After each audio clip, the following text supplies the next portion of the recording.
Hello, welcome to the Mediocre Takes podcast, the podcast where we share our mediocre takes on the shows and movies we watch. I'm Marco, and here's my co-host Mel. How are you doing, Mel? I feel like forests are like Mother Nature's version of the back rooms, you know? I get that. Yeah, slay. Yeah. I know I'm such an Um, intellectual. yeah, you are. You really did something with that. Anyways, today we are doing our first impressions episode series, where we plan on doing. How many are we planning on doing? Oh, once a month. We'll do this Almost once a month. almost always once a month.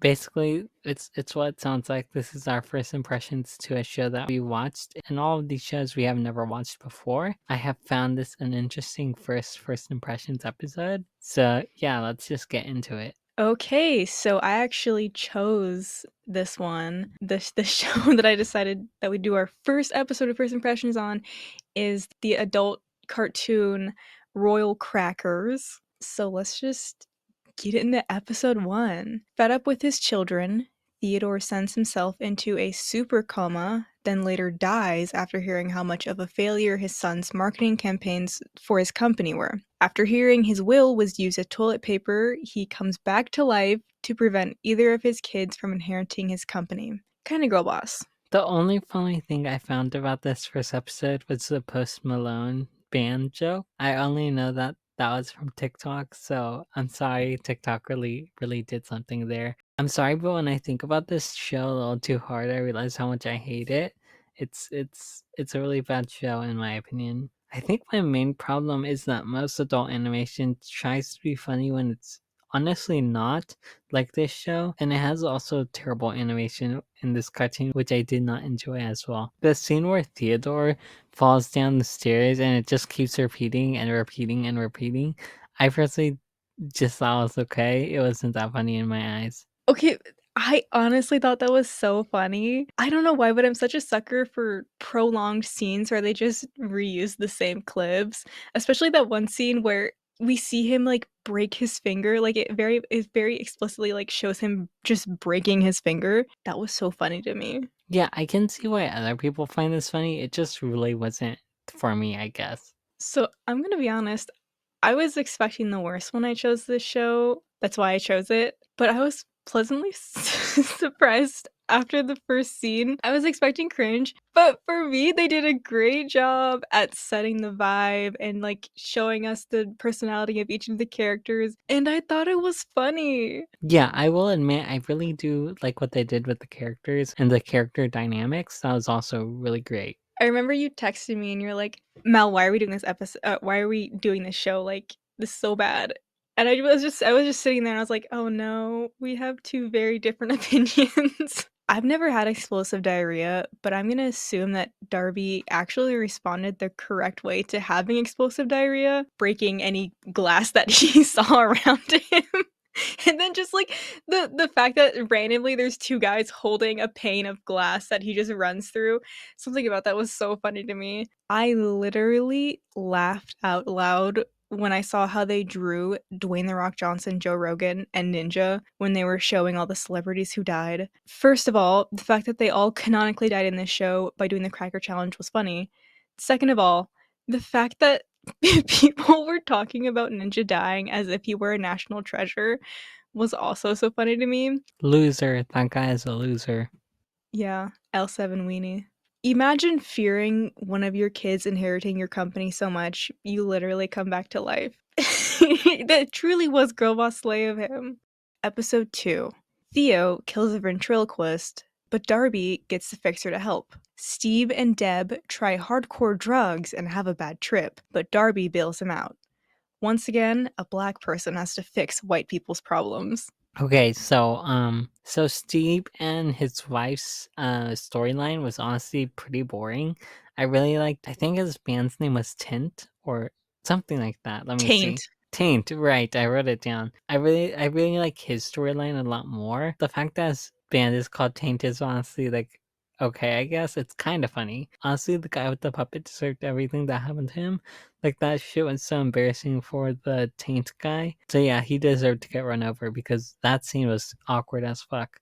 I kind of liked the discussion the Taint guy and the Fixer guy had about. I forgot what it was about. I don't know how to explain it, but you guys know what I'm talking about if you have watched that episode. And yeah, Okay, the aggressive making out between Steve and Deb, the fact that they were just making rabid dog noises right in front of Steve's dad. I want to feel bad for Theodore, but I know for a fact that he was a horrible person who did horrible things and he really does deserve everything his children put him through. I thought Steve's and Deb's storyline was kind of funny though. Like, it's funny that they're taking CBD gummies and acting like they just took ketamine laced cocaine.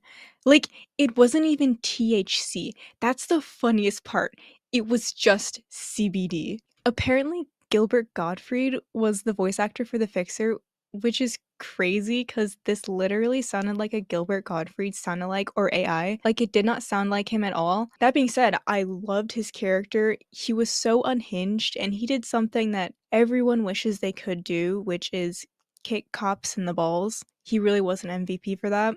This was such an escalation from the previous episode, somehow, but I loved it. Episode 3.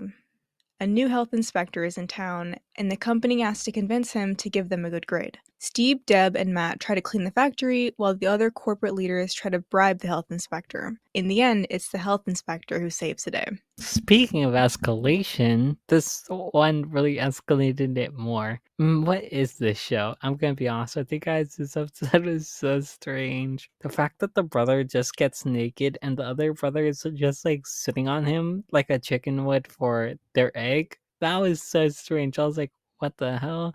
What is going on here? I saw the taint guy like looking at them, and I think I just read that through the scene. I was like, what the hell is going on? And so as I was, I actually enjoyed the horror aspect of this show. The chickens look genuinely creepy, which I kind of loved. I do not know what the plan was with the taint band guy. Like, I don't know what his plan was when it came to the brother who was trying to find the other brother in the factory. Like, I don't know what they were planning to do other than just try to get him to enjoy his time, but that obviously wouldn't work. So, yeah. I love the violence in this show. I love the escalation from irritation to yelling to violence with murderous intent and also just the spontaneous violence. I think that's my favorite. I loved the "those people" line that Theodore gives cuz just between us, Marco, we both knew Theodore was a racist, but I love that we got confirmation. Deb was kind of slay for stomping the ketamine chicken to death.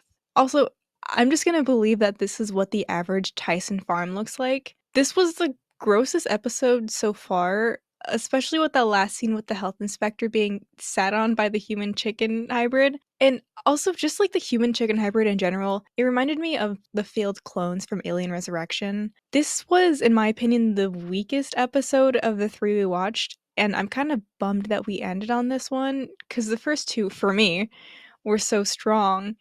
And then this one just felt icky. So overall, this was just not for me. The humor was okay in my opinion.